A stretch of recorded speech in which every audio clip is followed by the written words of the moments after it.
আপনি তো খুব সুন্দর গান করেন। Thank you. আপনার গানের গলা আসলেও খুব সুন্দর। আপনি তো গান গাওয়ার সময় রেকর্ড করে পরে সেটা অ্যালবাম করতে পারেন। আচ্ছা, আপনি কবে থেকে গান করেন? ছোটবেলা থেকে গান গাই, কবে তো মনে থাকার কথা না। আপনি কি নার্ভাস?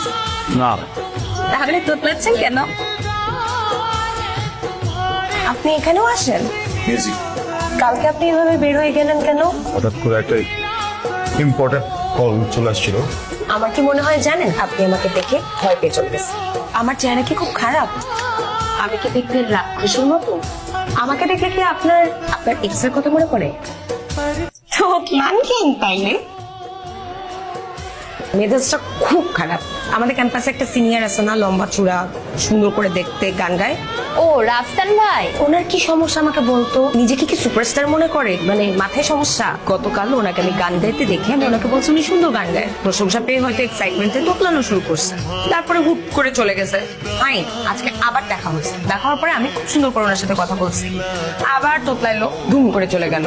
তুই কি এমন বলছিস যে হঠাৎ ভাব দেখে চলে গেল? আমি কিছুই বলিনি। আমি বলছি কি সমস্যা, আপনি আমার সাথে কথা বলতে গেলে এরকম তোতলান কেন? খুবই খারাপ করেছিস তুই। রাফসান ভাইয়ের একটা গার্লফ্রেন্ড ছিল।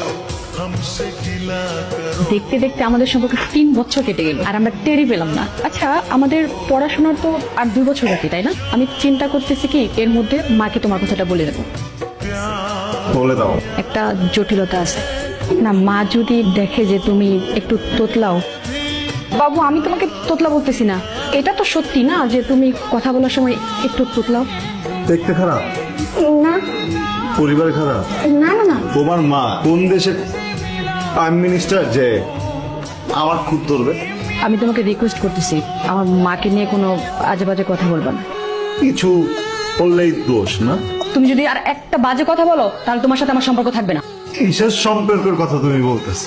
কোনো সম্পর্ক নাই, সবকিছু শেষ, ব্রেকআপ।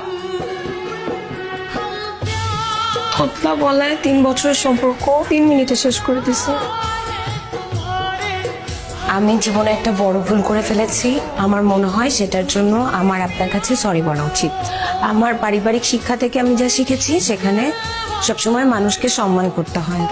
আর আপনি তো আসলে একজন আর্টিস্ট, এরকম একটা মানুষকে আসলে আমি না বুঝে একটা বোকার মতো প্রশ্ন করে ফেলেছি। এই জন্য আমি আন্তরিকভাবে দুঃখিত। আর কিছু আমি একটা মিউজিক লাভার, আমি মিউজিক অনেক ভালোবাসি। তো আমি যখন সময় পাই আমি মিউজিকে অনেক রিসার্চ করি। আর আরো ইন্টারেস্টিং হচ্ছে আমার মা একজন সিঙ্গার, আর সবচেয়ে বড় কথা হচ্ছে আমি গান লিখি। তো আমি আপনার সাথে কাজ করতে চাই।